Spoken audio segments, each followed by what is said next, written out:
kwento ng pag-asa at mga kwento ng buhay dito sa Barangay Love Stories. Love Stories.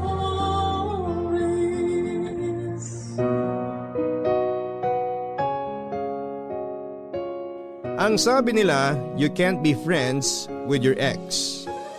Pero para sa iba, mas mabuti nang maging kaibigan ng taong dati mong minahal kesa hayaan siyang mawala at tuluyang lumayo sa buhay mo.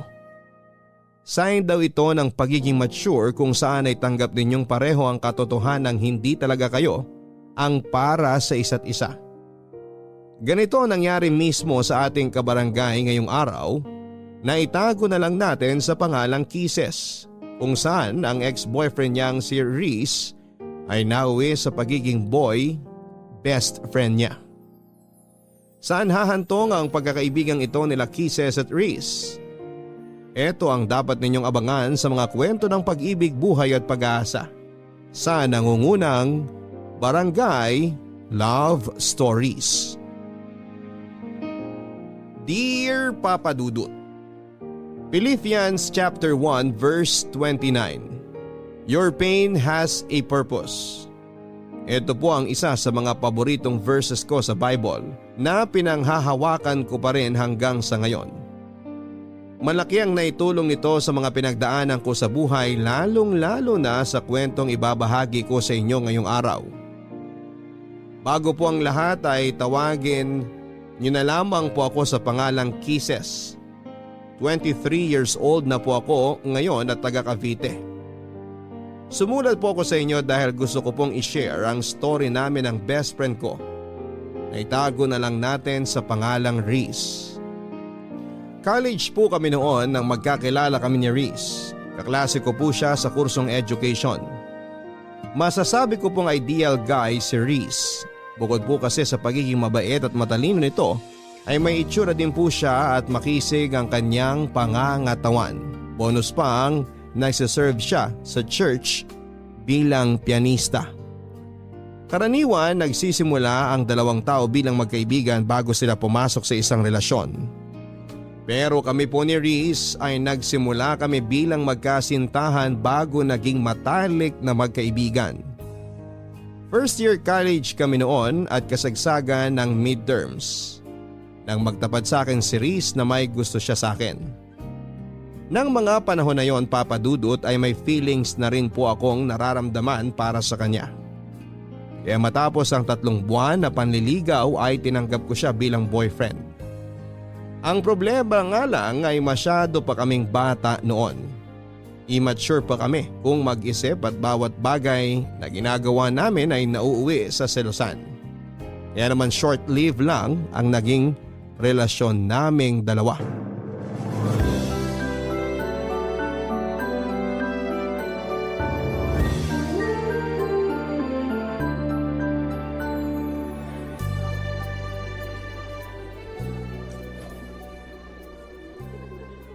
Reese, saan pala tayo kakain? Sa cafeteria na lang tayo siguro kumain. Bakit? Gusto mo bang lumabas? Kahit doon na lang tayo sa cafeteria. Nakakatamad ding lumabas, ang init kaya. Tsaka kailangan nating pumasok na maaga sa next class natin. Di pa ako nakakapag-review para sa oral recitation mamaya.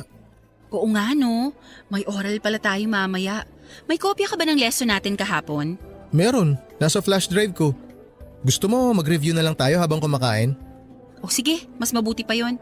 Ah, nga pala. Hindi ako makakasabay pag-uwi mamaya. Bakit? Nag-aya sila Eric eh. Birthday daw ng kapatid niya. Magiinom kayo? Magiinom sila, ako hindi. Marami pa akong gagawin mamayang gabi. Sige, enjoy kayo. Basta walang inom ha. Ako rin, late din naman ako makakauwi eh. Bakit? Anong gagawin mo? Nagpapasama si Jake, may ilalaka daw na papers. May kailangang ipapirma sa mga prof at kay Dean. Jake? Bakit? Di niya ba kayang gawin yung mag-isa? Kilala mo naman si Jake? Sobrang mahiyain na tao noon. Tsaka takot siya kay Dean. Alam mo naman si Dean, tingin pa lang, akala mo nangangain ng tao. Lagi na lang nagpapasama sa yung Jake na yan ah. Wala ba siyang ibang kaibigan? Baka mamaya pinopormahan ka na pala nun ah. Grabe ka naman mag-isip. Nagpapatulong lang naman yung tao. Nagpapatulong daw. Sabihin mo, may ibang motibo yan Jake na yan. OA ka ha?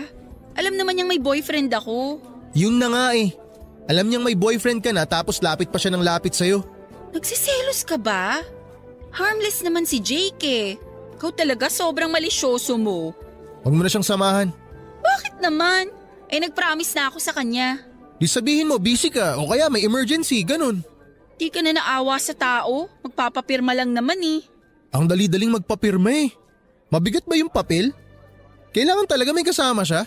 Riz, ayan ka na naman ha? Nagsisimula ka na naman. Nagsisimula ng ano? So ayaw mo? Mas gusto mong samahan si Jake? Bakit ba ayaw mo kay Jake? Ano, pagbabawalan mo na akong sumama sa mga kaibigan ko ngayon? Hindi kita pinagbabawalan. Sinasabi ko lang na ayaw kong dumikit-dikit ka dun sa Jake na yon. Kung sasama ka sa mga kaibigan mong babae, yon, walang problema sa akin yun. Alam mo, sumusobra na yung pagiging siloso mo eh. Insecure ka ba sa sarili mo at lahat na lang ng tao pinagseselosan mo? O sige, kung gusto mo, di dun ka na sa Jake na yon. Mas importante pala yung taong yun kaysa sa akin eh. Riz, kaibigan ko lang si Jake. Sasamahan ko lang siyang magpapirma. Hindi naman tayo lalabas mamaya, di ba? Saka sabi mo pupunta ka kina Eric. Pinagbawalan ba kita? Hindi naman, di ba? Oh, bakit nadami si Eric dito? Ang sinasabi ko lang, hindi ako naghihigpit sa'yo. Okay lang sa akin kung sino mga kasama mo. Mag-inom ka, gumala ka. Walang problema sa akin. Sana ganun ka rin sa akin. Bahala ka nga. Doon ka na sa Jake mo. Napakasimpleng bagay ng hinihiling ko, di mo magawa? My gosh, Riz, para kang bata. Di ako na bata. Nawalan na ako ng gana kumain. Oh, ayan. Yan yung flash drive. Mag-review ka mag-isa. Pasama ka doon kay Jake. Riz naman! Oy! Saan ka pupunta? Sa library. Magpapalamig.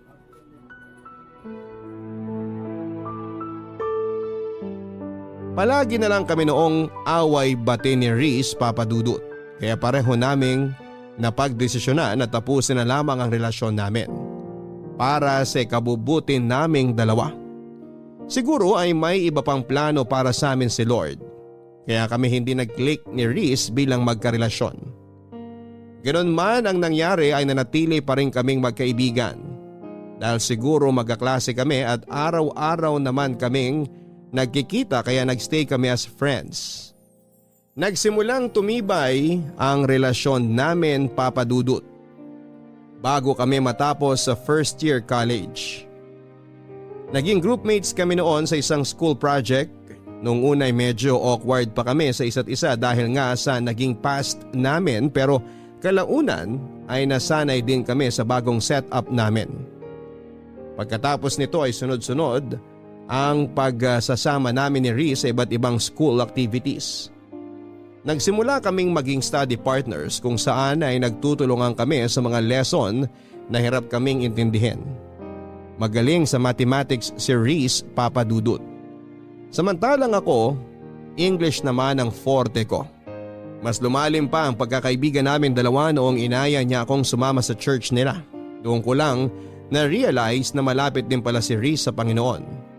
Simula noon ay naging parte na ng routine namin ang magkasamang umattend ng service sa church at sumali sa mga Bible study. Paminsan-minsan ay meron din kaming Bible study sa bahay namin, bahay nila at maging sa school kasama ang iba pa naming kaibigan. Naging hobby na rin naming pareho ang magsulat ng daily devotion na pareho naming binabasa tuwing katapusan ng buwan. Madalas nga ay nagugulat ako, Papa Dudut, dahil kasama ako sa devotions niya na siya namang ipinagpapasalamat ko sa kanya at pati na rin kay Lord.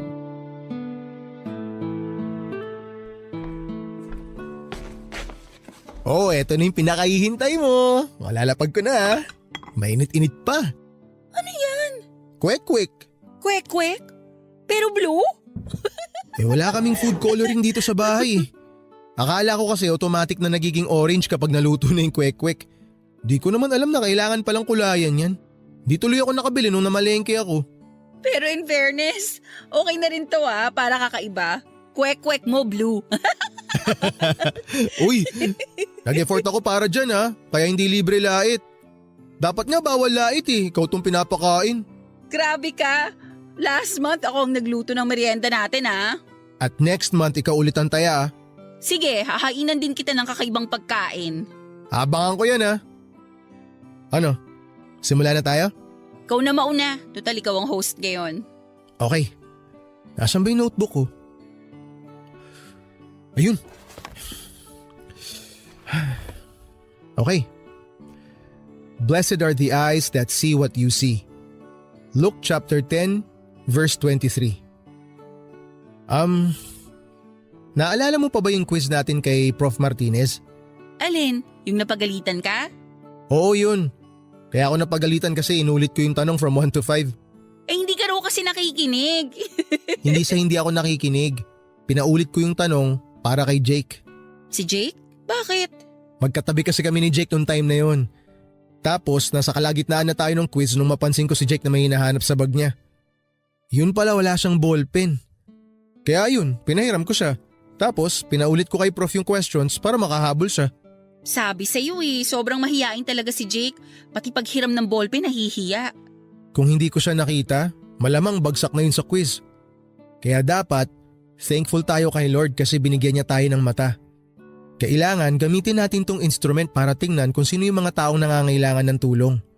Huwag tayo magbulag-bulagan. Amen to that. Ayun. O ikaw naman. Ito, favorite ko to Isaiah chapter 43 verse 19. Behold, I am doing a new thing. Sakto tong verse na to sa ginagawa natin ngayon. Itong paggawa ng daily devotions, bago sa routine ko to, sa totoo lang.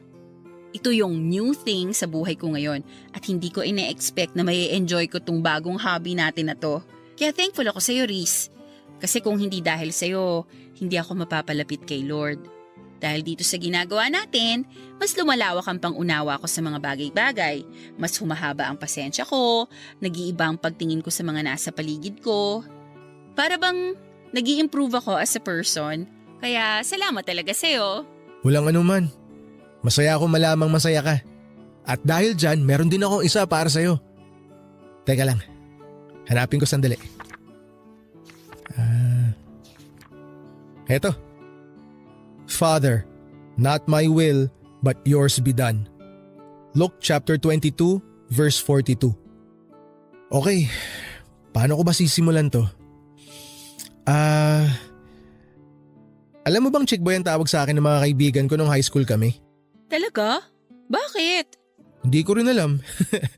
Kasi ang totoo niyan, never pa ako nagka-girlfriend. Ikaw yung first girlfriend ko. Pero nung high school kasi ako, marami akong niligawan kung alam mo lang. Kaso palagi akong busted every time na nanliligaw ako. Ewan ko kung anong mali sa akin. Siguro pangit lang talaga ako.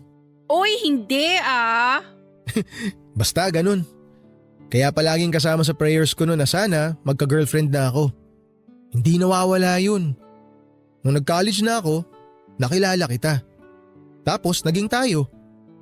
Kaso umiral naman yung pagiging insecure ko sa sarili ko kaya naging seloso ako. Then, na-realize ko na hindi ko pala kailangan ng girlfriend para sumaya. Kaibigan lang pala ang kailangan ko. At ikaw nga yun. Ikaw yung binigay ni Lord sa akin. Kaya simula nun, tuwing nagpe-pray ako, hindi na ako humihingi. Sinashare ko na lang kay Lord kung ano yung mga problema ko, yung worries ko, at hinahayaan ko na lang na siya ang mag-decide para sa akin. Kasi siya ang mas nakakaalam na magiging takbo ng buhay natin eh. Grabe ka, natouch naman ako dun. Alam mo, thankful din ako na nagstay ka sa buhay ko kahit hindi nag-work out yung relationship natin. Siguro nga meant to be as friends talaga tayo at hindi lovers. Mas nagkiklik tayo bilang best friends eh. At siguro, yun ang plano ni Lord sa ating dalawa. Siguro nga. Kaya araw-araw kitang ipinagpapasalamat sa kanya. Ako rin. Oh, walang iiyak ah. Hindi to drama-rama sa hapon. Ikaw kasi. O, tikman mo na muna kaya tong kwek-kwek na niluto ko bago tayo magpatuloy. Amin na nga yung tinidor. Papadudot, hindi ko inaasahan na ganon ang naging takbo ng relationship namin ni Reese. Mula sa lovers ay naging matalik kaming magkaibigan. Malimit lamang tayong makakita ng ganitong senaryo dahil karaniwan sa mga naghihiwalay ay bitter sa isa't isa. Sa sitwasyon namin, hindi man kami pinalad pagdating sa intimate love ay naging maswerte naman kami dahil sa pagkakaibigang nabuo namin sa loob ng ilang taon. After 2 years, third year college na kami noon at sa loob ng mga taong lumipas ay mas lumalim pa ang samahan namin ni Reese. Palagi kami magkasama through ups and downs. Naging sandalan namin ang isa't isa tuwing sinusubo kami ng panahon. At number 1 supporter rin namin ang bawat isa sa mga success na natatanggap namin. Parang kapatid na nga ang naging turing ko kay Reese na naging protector ko sa mga taong nakapaligid sa akin. Pero Papa Dudut, hanggat tayo'y humihinga ay hindi tayo nauubusan ng pagsubok sa buhay. Dumating ang araw kung saan ay sinubok ang tatag ng loob ko at pananalig sa Diyos.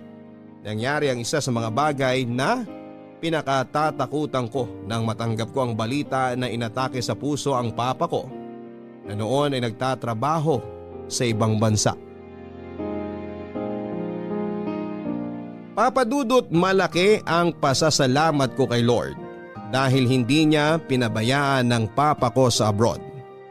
Na-survive ni Papa ang pinagdaanan niya pero dahil sa nangyari ay naapektuhan ng malala ang kalusugan nito. Kinailangan niyang umuwi sa Pilipinas para mabantayan namin siya ng maayos. At dahil nga sa pagkawala ng trabaho na inaasahan naming breadwinner sa pamilya ay kinailangan ko pong isakripisyo ang pag-aaral ko para makatulong sa aking mga magulang. Mapalad naman po ako at mabilis akong nakahanap ng trabaho bilang reservation officer sa isang travel agency. Sobrang bilis ng mga pangyayari sa punto ng buhay kong yon, Papa Dudut. Sa isang iglap ay maraming nabago sa pamilya namin. Sa mga susunod na problemang dumating sa amin ay aminado akong nawala sa isipan ko si Reese. Sa sobrang busy ko sa trabaho noon at sa pagbabantay sa kalusugan ni Papa, ay napabayaan ko po ang pagkakaibigan naming dalawa. Hindi ko siya na-update sa mga pangyayari sa buhay ko at eto ang isa sa mga dahilan kung bakit siya nagkaroon ng tampo sa akin. Saka na lang nalaman ni Reese ang mga pinagdaanan ko noong malaman niyang hindi na pala ako nag-enroll para sa second semester. Masyado na kasi noong mabigat ang family problem namin kaya naisipan kong wag nang idamay pa roon si Reese. Kung problema lang sana ito sa school o mga bagay na madali lang solusyonan, ay naibahagi ko na ito sa kaibigan ko. Pero dahil personal ko itong problema at ng pamilya namin, ay minabuti kong solohin na lamang ito. Nagtampo sa akin noon si Reese dahil pakiramdam niya ay kinalimutan ko na siya at binaliwala ko na lamang basta ang friendship namin. Agad ko naman pong inayos ang gusot sa pagitan namin dahil ayoko rin namang masira ang samahan naming dalawa. Reese! Oh, Kisses! Anong ginagawa mo rito? Kanina pa ako pabalik-balik dito sa bahay niyo. Nasa labas ka raw. Naku, pasensya ka na. May pinuntahan kasi ako. May message ako sa'yo kaso hindi mo naman binabasa kaya nagpunta na ako rito. Naku, sorry, hindi ko nabasa agad. Ba't ka ba na pa rito? May problema ba? Gusto ko lang sanang mag-sorry. Alam kong nagtatampo ka sa akin kasi hindi ko nasabi sa'yo yung plano ko na mag-stop muna sa school. Alam mo, aminin ko, medyo nakakatampo nga yun. Nagulat na lang ako nung nalaman ko na hindi ka na pala mag-e-enroll para sa next semester. Para bang feeling ko na nabaliwala lang ako. 'Di ba? Lagi naman tayo nagsasabihan ng problema. Bakit ngayon hindi mo nasabi sa akin? Ang dami kasing nangyayari ngayon eh. Hindi ko na alam kung anong uunahin ko. Tsaka akala ko kasi magagawan pa ng paraan kaya hindi ko na sinabi. Kaso wala eh. So wala na talaga? Hindi ka na mag-e-enroll? Hindi na muna. Magtatrabaho na lang muna ako para makapag-ipon. Sorry Kisses ha. Wala akong maitulong sa problema mo ngayon. Alam mo naman, hikaos din kami. Tsaka yung tita ko lang ang nagpapaaral sa akin. Gustuin ko man tumulong kaso hindi naman kami mayaman. Okay lang yun. Ano ka ba? Sa ngayon, nareremedyohan pa naman namin. Kaya nga ayoko magsabi sa iyo eh kasi alam kong mamumroblema ka rin. Pagdating kasi talaga sa pinansyal, nahihiya talaga akong magsabi. Uy, nagtatampo ka pa rin ba hanggang ngayon? Tampong kaibigan lang to, huwag kang mag-alala. Naiintindihan naman kita eh. Pero teka, kumusta na pala papa mo? Okay naman na siya. Hindi nga lang pwedeng magpagod. Tsaka nadagdagan na naman yung maintenance niya. Daming gamot na kailangan bilhin. Kaya kailangan talagang kumayod. Eh ikaw, kumusta ka naman? Alam ko na lagi tayong nag-uusap sa chat at nagkikita every month para sa mga devotion natin. Pero gusto kong malaman yung totoong nararamdaman mo ngayon. Huwag kang maglihim sa akin, okay? Mas lalo ako magtatampo sa'yo. Sa totoo lang, medyo nalulungkot ako kasi nga syempre, hindi muna ako makakapasok sa school. Ibig sabihin nun, mapag-iiwanan ako. Hindi na tayo sabay makakapagtapos. Eh di ba promise natin sa isa't isa na sabay tayong magmamarcha, tapos sabay na magtitake ng board? Yun nga sana ang plano. Kaso, hindi naman natin hawak ang buhay natin eh. Hindi lahat ng gusto nating mangyari natutupad. Siguro, iba ang plano ni Lord sa atin kaya ganito. Pero magtiwala ka lang sa Kanya. Mas maganda ang plano ni Lord kesa sa mga plano natin sa sarili natin. Tama ka dyan. Eh kumusta ka naman sa trabaho mo? Madali lang yung trabaho. Actually, nakapag-adjust naman ako agad. At saka mababait yung mga katrabaho ko, lalo na yung boss ko.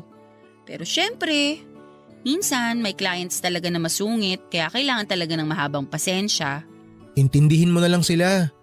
Hindi natin alam kung ano pinagdadaanan nila eh. Alam ko naman yun.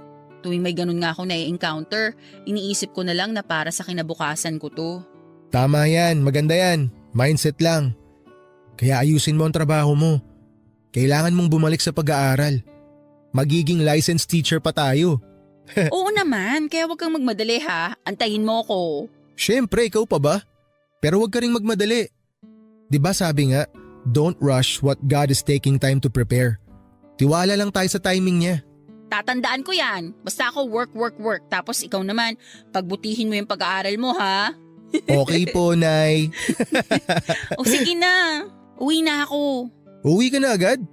Pasok ka muna sa bahay. May merienda ata sa loob. Meron ba? O sige, tara. After a year ay mabilis din namang naibalik ang dati sa pamilya namin. Dahil sa sipag at tiwala kay Lord ay unti-unti rin kaming naging financially stable. Hindi na rin po bumalik sa ibang bansa si Papa. Minabuti naming manatili na lamang siya dito sa Pilipinas para sa ganoon ay mabantayan namin siya. Mas mabuti na pong maging maingat dahil kapag pinayagan namin siyang bumalik sa abroad ay baka maulit na naman ang nangyari sa kanya. Hindi ko po kaagad iniwan ang work ko at nagpatuloy ako sa pagtatrabaho para mapaghandaan ang pagbabalik ko sa pag-aaral. Gusto ko po kasing magkaroon ng sapat na ipon para masuportahan ang sarili ko at hindi na umasa sa mga magulang ko. Sinikap ko rin pong balansehin ang oras ko sa trabaho, sa pamilya at kay Riz. Patuloy ko siyang sinuportahan sa kanyang pagpupursige na makamit ang pangarap naming maging licensed teacher. Hindi ko rin po kinalimutang umattend sa mga Bible studies kasama si Riz at ang pagpunta sa mga Sunday service para makapagpasalamat kay Lord sa patuloy na paggabay sa amin at pagbibigay ng blessings. Nang taong pong yon ay nakapagtapos ng pag-aaral si Riz at isa po ko sa mga proud sa achievement na nagawa ng aking kaibigan. Pero sa kabila nito Papa Dudut ay hindi ko maiwasang makaramdam ng inggit dahil napag-iwanan na ako ng mga kaklase ko. Pareho naming pinangarap ni Riz na makapagtapos at sabay na ipagmayabang sa mundo ang diplomang matatanggap namin. Pero dahil sa mga hindi magagandang bagay na nangyari sa buhay ko ay hindi ko na ito magagawa pa kasama ang best friend ko. Gayunpaman ay ipinakita ko kay Riz ang buong suporta ko sa kanya sa panibagong yugto ng buhay na kanyang tatahakin.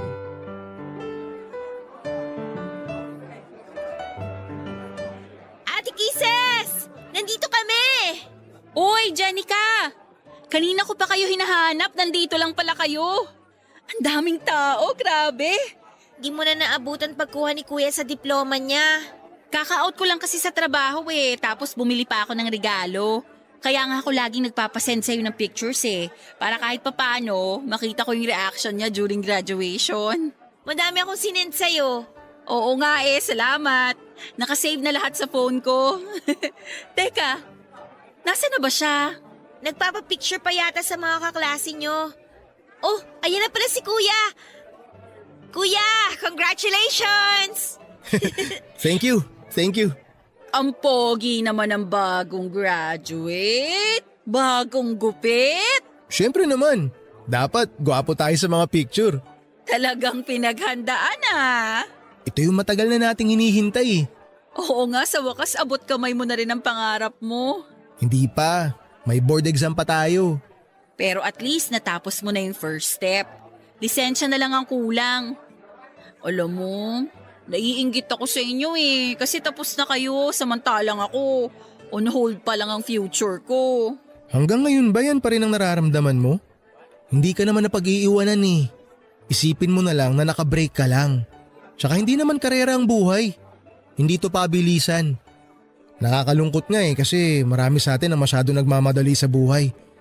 Minsan nakakalimutan na nilang i-enjoy yung moment. Hindi ko rin naman kasi maiwasang makaramdam ng inggit Parang ngayon, ang sarap sana sa feeling kung nakasuot rin ako ng toga. Ang saya sana kung kasama ako sa class picture nyo, na may pangalan din ako sa yearbook. Siyempre, kayo yung mga nakasama ko ng journey ko sa pagiging teacher ko. Kaya nalulungkot lang ako na hindi ko kayo makakasabay. Ano ka ba? Walang expiration date ang pag-aaral. Pwede ka naman bumalik sa school anytime Makukuha mo pa rin yung diploma mo. Magiging teacher ka rin balang araw. Makakamit mo yung pangarap mo basta magpursige ka lang. Huwag kang panghinaan ng loob. Mas proud nga ako sa iyo kasi nakakatulong ka na sa pamilya mo kahit hindi ka pa-graduate. At sure ako pati mga magulang mo proud na proud din sa'yo. Salamat Ay nako, nagdrama pa ako. Ngayon pa talaga na dapat happy lang kasi moment mo to. Bida-bida talaga ako minsan no? Anong minsan? Madalas. Ay talaga ba? Biro lang. Sige, di ko nabibigay tong gift mo. May regalo ka sa akin? Nasaan? O ayan. Congratulations! Uy! Salamat, nag-abala ka pa. Sus, kunwari ka pa, gusto mo rin naman. Nakailang pasaring ka na kaya tungkol sa regalo mo. Joke lang naman yun, tinutuo mo naman. Baliw! Kahit naman hindi ka magpasaring, ibibili talaga kita ng graduation gift kasi deserve mo yan. Proud ako sa'yo, tandaan mo yan. At ikaw, tandaan mo rin na lagi ako nakasupport sa'yo. Siyempre, tulad nga ng sabi ko kanina, proud na proud ako sa'yo. Matagal pa ba kayo dyan? Baka naman gusto nyong sa bahay na lang ipagpatuloy ang tsikahan nyo. Kasi gutom na po ako Bakit, magpapakain ka ba?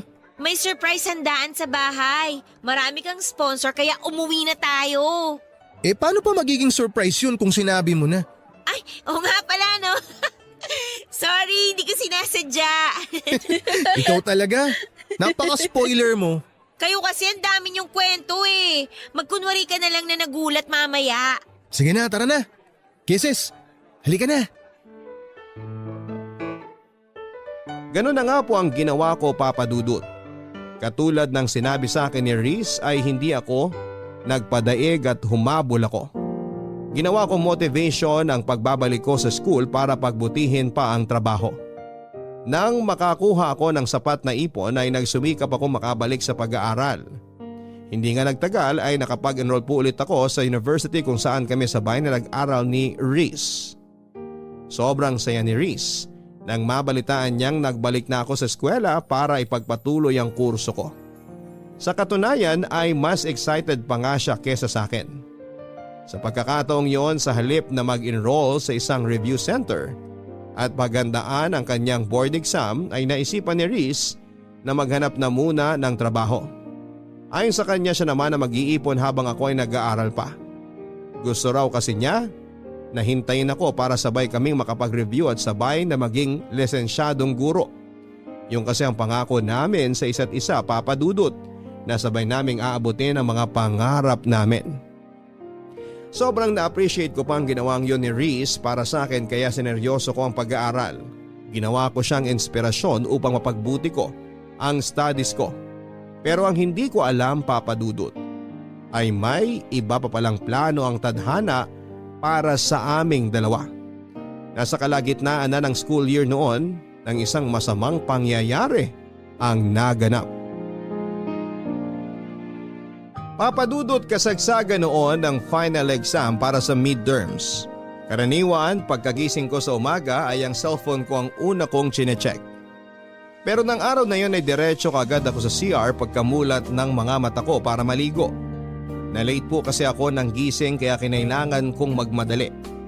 Hindi ko alam kung bakit pero ng araw na yon ay hindi ko sinunod ang daily routine ko. Kadalasan ko po kasing binabati ng maaga si Reese bago ko simula ng araw ko. Pero hindi ko ito nagawa ng panahon na yon. Umabol pa ako sa pagre-review habang papunta sa eskwelahan. At pagkarating sa eskwela ay diretso kagad kami sa examination. Sobrang busy ko ng araw na yon, Papa Dudut. Sa katunayan nga ay tanghali na nang magkaroon ako ng oras para i-check ang cellphone ko. Saktong 1:00 noong makita ko ang sunod-sunod na missed calls sa akin ng kapatid ni Reese. Pagkabasa ko sa message ng kapatid nito ay bigla akong nanlamig at binalot ng kaba. Nang mabasang gusto nila akong papuntahin sa kanilang bahay as soon as possible. Tagaktak na noon ang malamig na pawis sa mukha ko habang nagmamadaling nagtungo sa bahay nila Reese. Habang nasa daan ay sinusubukan kong kontakin ang kapatid ni Reese upang makibalita kung may nangyari bang masama pero walang sumasagot sa tawag ko. Nagsimulang manginig ang mga tuhod ko nang makarating ako sa bahay nila Reese at makita ang mga itinatayong tolda sa harap ng kanilang bahay. Uy, Jenica! Anong meron? Ate Kisses, si Kuya. Kababasa ko lang sa message mo ba? Bakit may ganito? May nangyari ba? Wala na si Kuya. Bakit? Anong nangyari kay Reese? Nasaan ang kuya mo? Wala na si Kuya, ate. Anong wala na? Linawin mo nga, Jenica. Anong nangyari kay Reese? Patay na si Kuya. Wala na siya, Ate Kisses. Pagkagising namin kaninang umaga, hindi na siya humihinga. Hindi pwede to. Hindi totoo yan. Kausap ko lang siya kagabi eh. Magkausap pa kami kagabi. Lahat kami nagulat din, ate. Hindi namin inaasahan na ganito yung mangyayari. Ano bang nangyari? Bakit hindi na siya nagising? Inatake raw sa puso habang natutulog. Ate, ang hirap tanggapin na wala na ang kuya ko. Inatake sa puso? Eh ang lusog-lusog ng tao? Bakit siya atakihin sa puso? Ang bata pa niya. Hindi nga rin namin alam kung paano nangyari yun eh. Alam naman natin kung gaano kaalaga si kuya sa katawan niya. Nasaan na siya ngayon? Nasa punerarya pa rin siya hanggang ngayon. Mamayang gabi pa raw darating yung labi niya. Ano ba yan? Kausap ko lang siya kagabi eh. Ang saya-saya lang namin nagkukwentuhan bago ako natulog. Walang nag-expect na mangyayari to, ate. Wala man lang nga siyang pahiwatig eh. Huli kaming nag-usap nung kumain kami ng hapunan. Pagkatapos nun, nagstay na siya sa kwarto niya. Nag-uusap kami ng mga oras na yon. Nag-good luck pa nga siya sa akin kasi may exam ako. Ang daldal niya pa kagabi. Ang dami niyang gustong pag-usapan. Alam ko na ginawa ko? Pinatulog ko siya. Kako gabi na't may exam pa ako kinabukasan. Tsaka may work din siya kaya maaga ako nagpaalam sa kanya. Nangulit pa nga siya eh.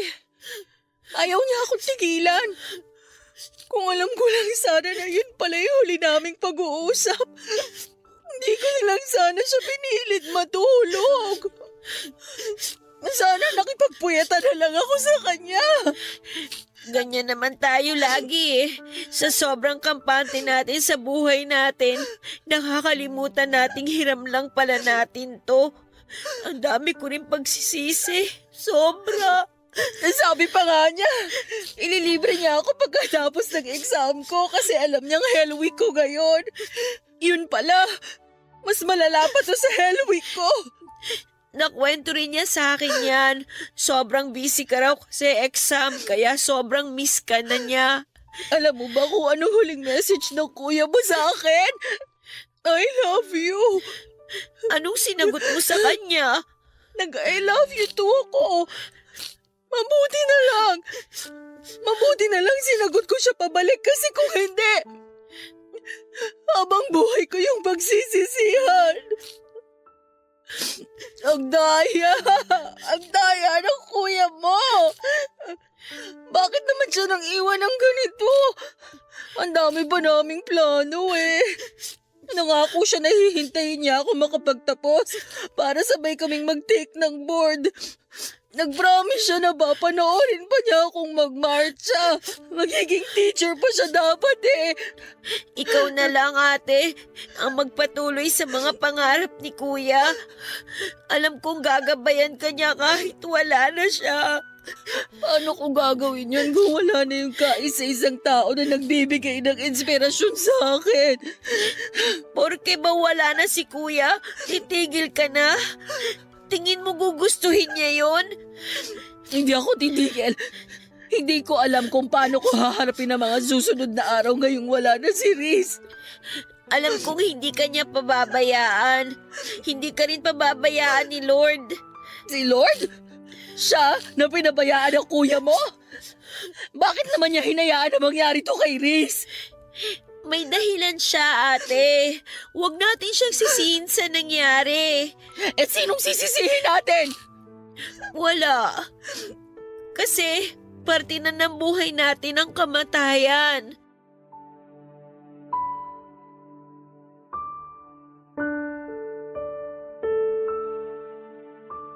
Papadudot habang nilalapitan ko, ang kabaong ni Riz ay parang pelikula na nag-flashback sa isipan ko ang mga ala-ala naming dalawa. Simula noong una kaming nagkita, noong niligawan niya ako at noong mga panahong away-bati kami bilang mag-boyfriend at girlfriend. Bumalik ako sa mga panahong sabay pa kaming pumasok sa klase. Yung mga moment na magkasama kaming nagre-review para sa exam. Mga araw na pag-attend namin sa Bible studies at sa church para magpasalamat kay Lord. Isa na siguro sa mga alaalang hindi ko makakalimutan kay Riz ay ang mga ngiti sa mata nito habang nakatungtong sa stage, suot ang kanyang toga at hawak-hawak ang diploma niya. Napakabata pa niya para bawiin siya ng Panginoon sa mundong ito, Papa Dudut. Marami pa siyang pwedeng gawin. Marami pa siyang pangarap sa buhay na gustong tuparin. Sobrang sakit lang na maaga akong nawala ng taong hindi ko lang itinuring na basta kaibigan, kundi isang pamilya na rin. Hanggang sa ngayon, Papa Dudut, ay hirap pa akong tanggapin ang nangyari. Hindi ko maiwasang manghinayang sa katotohanan ng isang hinaharap ang kailanman ay hindi na natin makikita ang kalalabasan. Bilang pagpapakita ng aking pagmamahal sa kaibigan ko ay iginugol ko ang buong free time ko sa bahay ni Riz. Isa ako sa mga nakipagpuyatan at nagbantay sa kanyang burol. Sinigurado ko rin na may balikat na maasasandalan ang mga kamag-anak na iniwan nito, lalong-lalo na ang kanyang mga magulang at kapatid. Kahit dito na lamang sa huling pagkakataon ay maipakita ko kung gaano ako nagpapasalamat kay Riz sa pagdating niya sa buhay ko.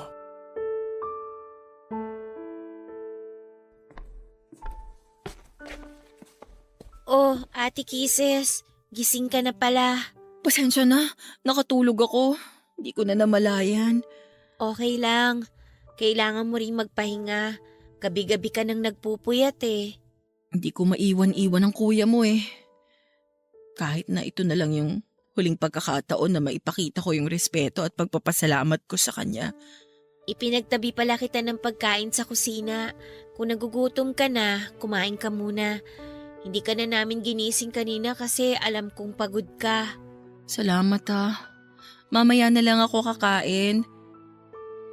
Pogi ng kuya mo sa graduation picture niya, ano? Pinaghandaan niya yan eh. Di ba nga nagpagupit pa siya? Sabi kasi niya, forever na yung picture na yan. Yan yung katangi-tanging picture na may pagmamalaki niya sa lahat.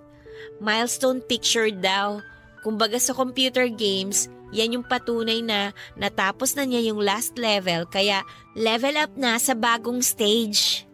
Tapos magagamit lang pala para sa burol niya. Nang saklap. Ganda ng mga ngiti niya, oh. Yan yung isa sa mga mamimiss ko sa kanya. Yung smile niya. Ako, ang mamimiss ko sa kanya, yung araw-araw na pambubulabog niya sa akin tuwing umaga kapag late na ako sa school. Laging on time yung taong yan eh. Ayaw niyang nalilate.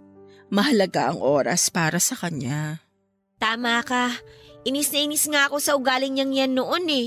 Kasi lagi siya nagmamadali. Kesyo baka matraffic daw o baka mawala ng masasakyan.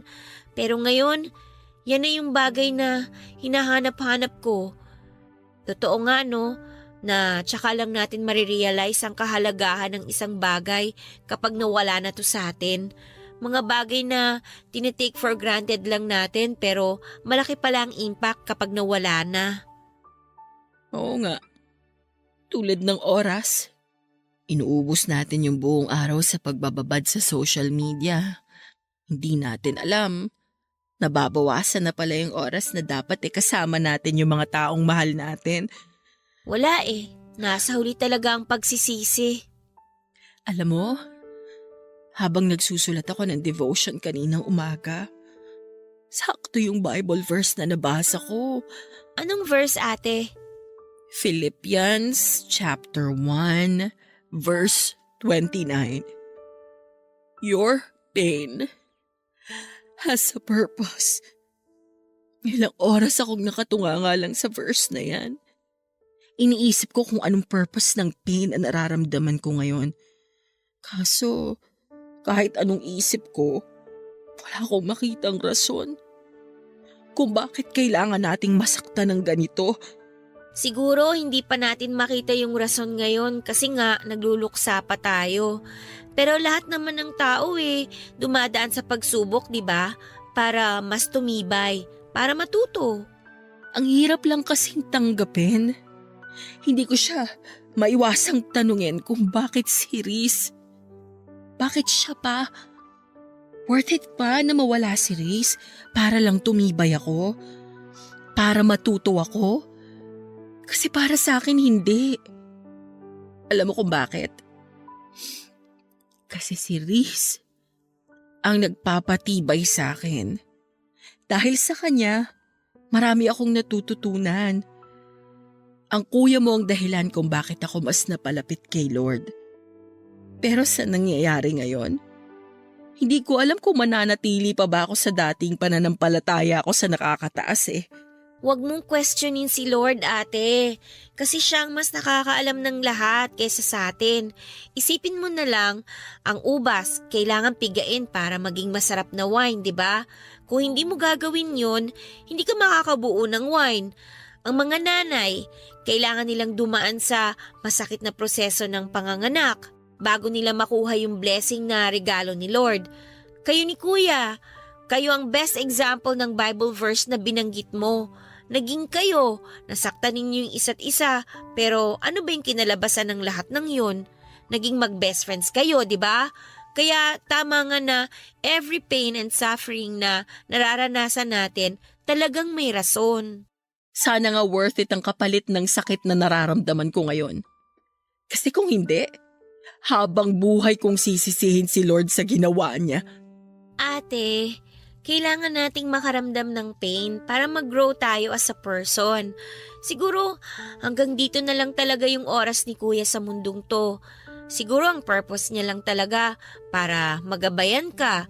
Ginamit siyang instrumento para mas mapalapit ka kay Lord. Sa tingin mo ba, matutuwa si Kuya kapag nalaman niyang galit ka ngayon sa Diyos? Masisisi mo ba ako kung ganito ang nararamdaman ko ngayon? Alam kung masakit ang nangyari. Ako rin naman mas doble nga ang sakit sa akin kasi kuya ko yung nawala Pero hindi na maibabalik si kuya ng galit natin. Magalit man tayo sa mundo, magalit man tayo kay Lord, magalit man tayo sa lahat ng tao, hindi na mabubuhay pa si kuya. Kaya alisin mo na yung galit mo dyan sa puso mo, ate. Para na rin kay kuya.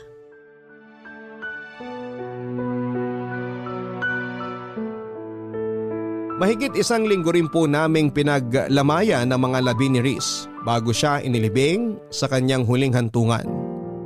Aaminin ko po sa inyo, Papa Dudut, na noong mga panahong yon ay nawalan ako ng ganang mag-aral.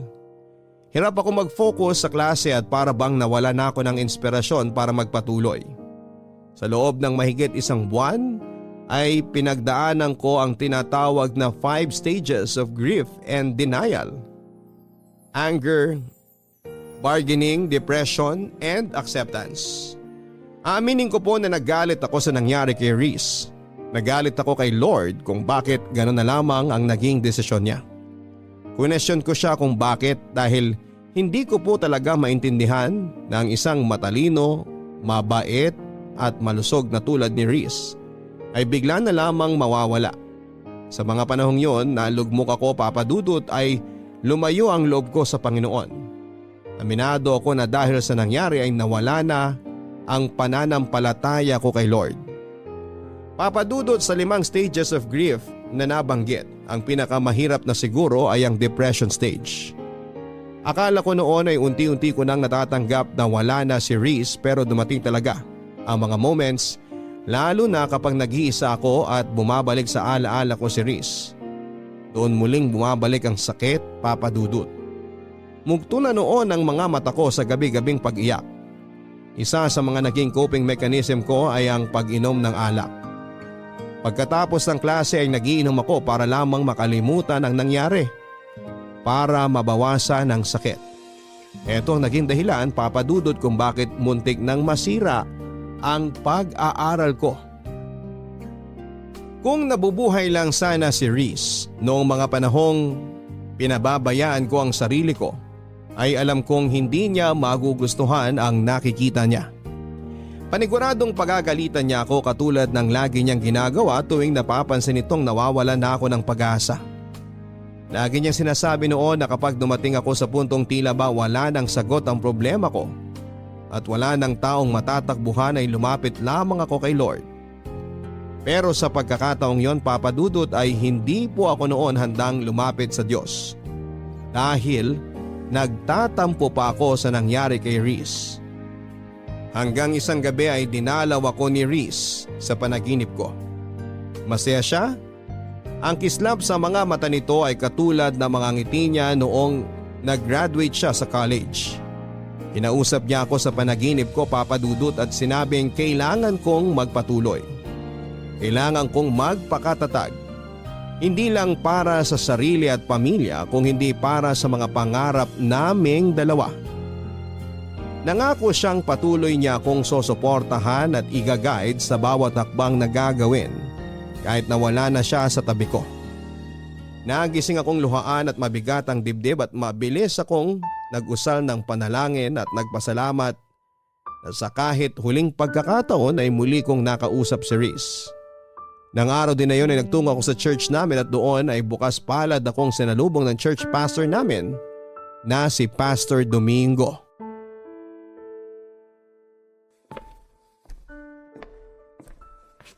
Hello, Kisses. Good morning sa'yo. Good morning po, Pastor Domingo. Masyado po ata akong napaaga ngayon.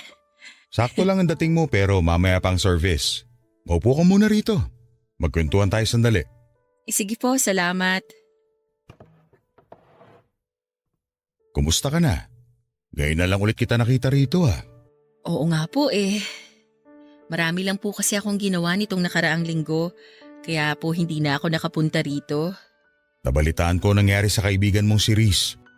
Gusto kong malaman mo na nakikiramay ako sa pinagdadaanan mo ngayon, Kisses. Salamat po, Pastor. Kay bait na bata. Naalala ko pa nung una mo siyang ipakilala sa akin. Sobrang bibo. Natuwa ako nung malaman ko na active din pala siya sa simbahan nila. At magaling pang gumamit ng organ. Sobrang lakas po talaga ng pananampalataya ni Reese kay Lord.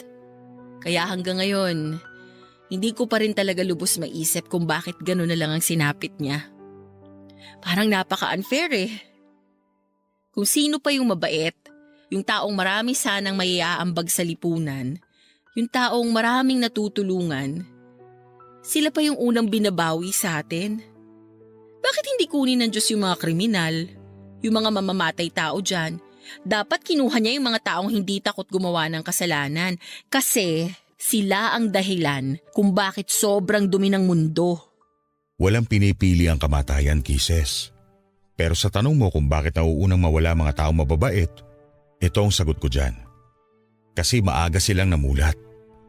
Marami na silang kabutihang nagawa sa puntong wala na silang kailangan pang patunayan sa Diyos. Kumbaga, tapos na yung journey nila. Hindi ko po kayo maintindihan. Sabihin nating may tanim kang kamatis. Alin sa mga bunga nitong unang pipitasin mo? Siyempre yung hinog, di ba? Kasi dumating na sila sa oras na kailangan na silang pitasin. Yung mga maiiwan, sila yung kailangan pa ng panahon para lumaki na maayos. Ang ibig niyo bang sabihin, kaya naiiwan ng mga masasamang tao dahil deserve nilang mabuhay ng mas matagal? Naiiwan ang mga masasamang tao kasi sila yung paulit-ulit na binibigyan ng chance ni Lord para magbago. Binibigyan sila ng oras para pagsisihan ng mga maling bagay na ginawa nila, para harapin ang bunga ng kasalanan ginawa nila. Katulad ng kamatis, kailangan pa nila ng panahon para magbago. At kung kailan hinog na sila, saka na lang sila makakabalik sa paraiso ng Diyos. Kaya nga po unfair, diba? Unfair para kanino? Para sa atin o para kay Reese?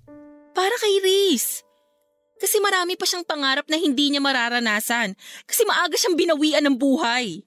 Sa tingin mo, mas maganda bang manatili dito sa lupa si Reese kesa sa paraiso ng Panginoon? Hindi ko po alam. Huwag ka malungkot dahil wala na si Reese.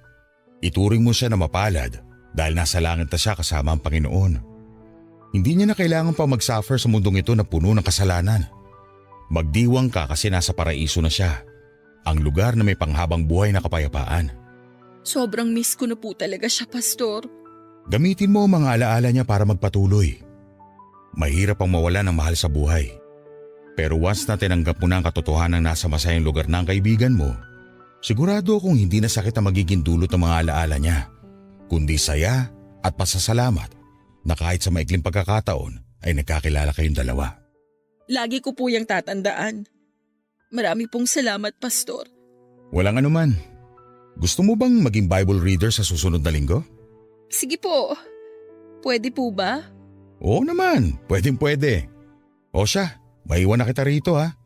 Kailangan ko pa mag-prepare para sa service natin. Maraming salamat po ulit, Pastor. Huwag mong hayaang sirain ng nararamdaman mo ang pananampalataya mo sa Diyos. Malalampasan mo rin lahat to. Magtiwala ka sa Kanya. Papadudot, muli akong nabigyan ng pag-asa nang makausap ko si Pastor. Tama ang mga sinabi niya at alam kong yun din ang bagay na sasabihin sa akin ni Reese kung nabubuhay pa siya, Papadudot. Unti-unti nga ay nakatungtong din ako sa acceptance stage. Sa mga sumunod na buwan ay tinanggap din ng sistema ko na wala na talaga si Reese. Mahirap pero kinailangan kong magpatuloy at ginamit kong motivation ang mga pangarap naming dalawa ni Reese. Kasabay nito ay ang muling pagbabalik ng tiwala ko kay Lord. Humingi rin ako ng tawad sa kanya dahil question ko siya. Isang bagay na naging defense mechanism ng mga taong nasasadlak sa buhay. Mag-isa man ay pinagpatuloy ko ang pag-aaral ko, Papadudot. Pinilit kong magpatuloy sa buhay para kay Reese. Alam kong matutuwa siya kapag dumating na ang araw na suot ko na ang aking toga at nagmamarcha sa sarili kong graduation day. Hindi nga nagtagal ay dumating na nga po ang araw na pinakahihintay ko. Natapos ko ang kurso ko at lahat ng paghihirap at sakripisyong ginawa ko ay inalay ko lahat kay Reese. Habang inaabot ko ang aking diploma sa stage ay hindi ko po maiwasang malula habang ini-imagine ko na na isa si Reese sa mga daang taong nanonood sa crowd. Pumapalakpak at humihiyaw para sa tagumpay na nakamit ko. Pagkatapos ng graduation ay nagkaroon ng kaunting salo-salo sa bahay para i-celebrate ang pagtatapos ko ng pag-aaral. Inimbita ko ang kapatid ni Reese pati ang mga kaibigang naging parte ng college years namin at doon ay sinariwa namin ang mga naiwang ala-ala ni Reese. Guys, kain lang kayo ha. Bawal ang mahiyain dito. Ate Kisses! O Jenica, kanina pa kita hinihintay. Kala ko di ka na darating eh. Dumaan pa kasi ako sa puntod ni Kuya eh. Ako na nagbalita sa kanya na graduate ka na. Talaga ba? Plano ko ring bisitahin siya bukas eh. Halika, kumain ka muna. Ito pala yung gift ko sa'yo, ate. Congratulations! Naku, thank you. Tapos, ito naman, galing kay Kuya. Ha? Habang naglilinis kasi ako ng kwarto niya, nakita ko tong notebook sa desk niya. Dito niya sinusulat yung daily devotions niya. Alam ko na once a month, binabasa niyo sa isa't isa yung mga devotion ninyo. Kaya gusto kong ibigay sa'yo to. Gusto kong mabasa mo yung mga huling devotion niya. Hindi naman siguro magagalit si Kuya na pinakialaman ko yung gamit niya, di ba? Tsaka, alam ko naman na gusto rin niya na mabasa mo yung mga final devotion niya. Salamat, Jenica ha. Ito na siguro yung pinakamagandang gift na na-receive ko ngayong araw. Kumusta ka naman na, ate? Eto, nagpapatuloy pa rin sa buhay. Tatapusin ko tong pangarap namin ni Reese. Promise ko yan eh. Malapit na! Ilang kembot na lang! Oo nga. Pero mahaba-haba pa to. Kailangan ko pang mag-review para sa board. At kailangan ko pang pumasa para makakuha ng lisensya. Kayang-kaya mo yan, ikaw pa! Oo naman, kakayanin ko to. Pero alam mo, aaminin ko sa'yo. Sobrang miss ko na si Reese. Araw-araw kong pinagpipray na sana dalawin ulit niya ako kahit sa panaginip lang. Sobrang thankful nga ako sa'yo, ate eh. Kasi nandyan ka na nagmahal kay Kuya nung nabubuhay pa siya. At least dahil sa'yo, naging masaya ang buhay niya. Sabi nga nung nabasa kong quote sa Facebook, kapag naging kaibigan mo raw ang ex mo, ibig sabihin nun, hindi tumigil yung pagmamahal mo sa kanya. At totoo naman yun kasi nakita ko kung gaano nyo kamahal ang isa't isa. Wala naman sa label yan eh. Best friends man yan o jowa, ang pinakamahalaga pa rin, at the end of the day, mahal nyo yung isa't isa. Yun ang ginawa namin ni Reese. Kaya mas lalong lumalim yung relationship namin. Natumbok mo, ate! So, ano na palang plano mo after graduation? Mag-work ka ba or magpe-prepare ka na kagad para sa exam? Mag-e-enroll na agad ako sa review center. Gusto ko makakuha ako agad ng license para makapag-start na akong magturo. Abot kamay ko na tong pangarap namin ni Reese eh. Kaya ayoko nang patagalin pa. Ngayon pa lang, congratulate na kita, ate. Good luck sa'yo, ha? Palagi kitang isasama sa prayers ko. Salamat. O sige na, kumain ka na dyan. Magpakabusog ka ha, huwag kang mahiya. Nagluto talaga si mama ng maraming handa para sa araw na to. Maiwan na muna kita dyan ha. Nag-prepare kasi ako ng message eh. Gusto ko magpasalamat bago umalis yung ibang bisita. Sige lang, ate, wag mo na ako alalahanin dito. Good afternoon po sa inyong lahat. Habang kumakain kayo, gusto ko lang magpasalamat sa mga taong naging parte ng journey ko na to. Siyempre, una sa lahat, kay Lord, dahil hindi niya ako binitawan at patuloy niya akong ginabayan sa pag-aaral. Second, sa family ko, especially kina mama at papa na walang sawang sumuporta sa akin at nagpagod para lang makapag-aral ako. Sa mga kaibigan at kaklase ko na nagpakopya sa akin, joke lang po. At kay Reese, na naging inspirasyon ko. Kung nasan ka man ngayon, alam kong nakikinig ka. Congratulations! Congratulations sa ating dalawa! Gusto kong malaman mo na araw-araw kitang namimiss. At kahit na nasa langit ka na, Alam kong nag-cheer ka pa rin para sa akin. Lagi kang magiging isa sa mga rason ng lahat ng tagumpay na matatamasa ko. Kahit na magkaroon ako ng sariling pamilya, lagi akong maglalaan ng puwang sa puso ko para sa'yo. Thank you, Reese. Until we meet again. I love you sa pinaka-the best na best friend sa buhay ko.